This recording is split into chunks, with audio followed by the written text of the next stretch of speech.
দেখতে পাচ্ছ বন্ধুরা, রিঙ্কু দিয়ে এখন যাচ্ছে কচু ডাঁটা কাটতে। বন্ধুরা, রিঙ্কুর রান্নাঘরে আজকের আমি রান্না করব ইলিশ মাছের মাথা দিয়ে কচু শাক।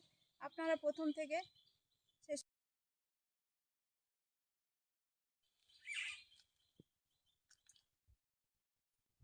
যখন কচু ডাঁটা হয়েছে দেখুন বন্ধুরা, কত আমি একটা নেব। কচু ডাঁটা সব কাটা হয়ে গিয়েছে দেখুন। আমি এখন বাড়িতে যাচ্ছি এই কচু শাকটা রান্না করব।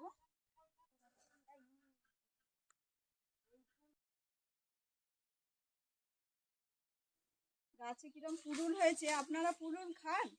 আমাকে কমেন্টে জানাবেন আপনারা কে কে পুরুল খেতে ভালোবাসেন। এখানে দেখুন কত পুরুল হয়েছে ছোট ছোট।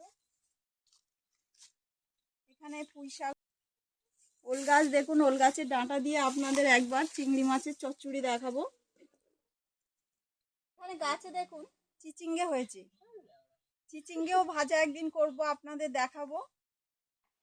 গাছে কিরম পেয়ারা হয়েছে দেখুন, কত পেয়ারা হয়ে আছে, পেকেও যাচ্ছে, পড়ে যাচ্ছে।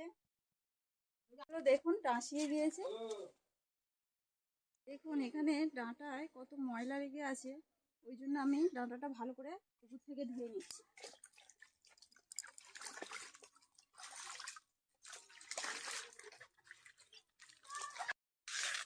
দেখুন আমি ডাঁটাটা কেটে নিচ্ছি, আমি সেদ্ধ করতে দেব।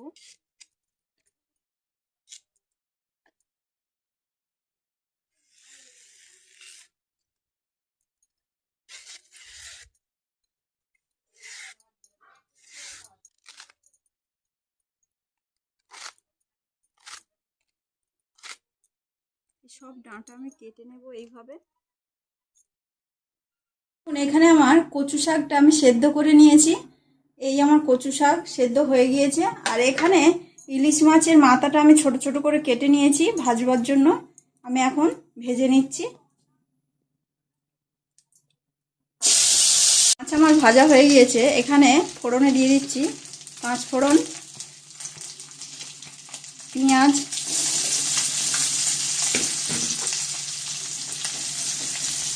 দিয়ে দিচ্ছি আদা রসুনের পেস্ট।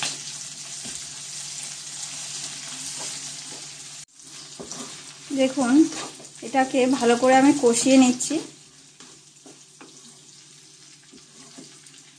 মিনিট খানেক কষিয়ে নেওয়ার পর দিয়ে দিচ্ছি ঝাল হলুদ।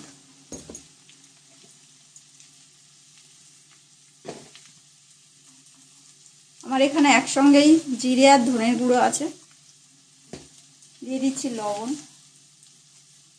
আমি ওখানে সেদ্ধ করবার সময় লবণ দিয়েছিলাম, তাই অল্প পরিমাণে লবণটা দিচ্ছি। দিচ্ছি কচু শাক সেদ্ধটা।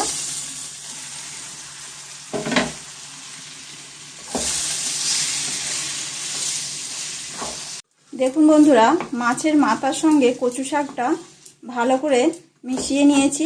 এবার আমি 5 মিনিটের জন্য ঢাকা দিয়ে রেখে দেব। 5 মিনিট পরে আমি খুলছি।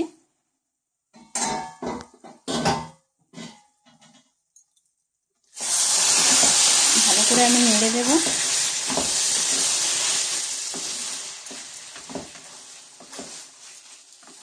পাঁচ মিনিট পরে মিশিয়ে নিয়ে আমি চিনি দিয়ে দিচ্ছি। আমার রান্নাটি হয়ে এসছে। ভালো করে আমি চিনিটাও মিশিয়ে নেব।